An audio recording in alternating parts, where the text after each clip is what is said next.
परिंदों को दाना डालो तो वो शोर मचा के सबको बुलाते हैं और फिर सब मिलकर खाते हैं। उनको ज़्यादा की हिर्स नहीं होती।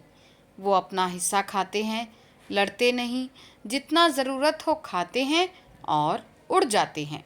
उनको पता है रब ने जो उनके लिए लिखा है वो उनको उस तक पहुंचा भी देगा।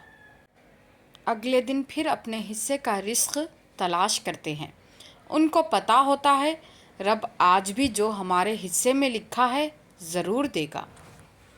अगर इंसान की बात की जाए तो हम इंसानों का बस चले तो दूसरों की सारी खुशियाँ अपनी नज़रों ही से खा जाएं। मिलकर बांट कर खाने से इंसानों को लगता है कि उनका हिस्सा कम हो जाएगा। हम अपने हिस्से को छोड़कर दूसरों के हिस्सों पर ज़्यादा नज़र रखते हैं। हम दूसरों को खुश होता नहीं देख सकते। हमें दूसरों की चीज़ें ज़्यादा अट्रैक्ट करती हैं।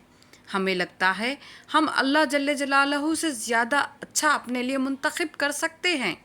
हमें हमेशा रब की दी चीज़ अच्छी नहीं लगती, अपनी पसंद ज़्यादा अच्छी लगती है। हमें लगता है हम रब के फ़ैसले से अच्छा फ़ैसला कर सकते हैं। मुआज़िल्लाह। इसीलिए हमारी ज़िंदगियां हमारे अपने हाथों ही तबाह होती जा रही हैं और बरकतें ख़त्म होती जा रही हैं। जज़ाकल्लाह।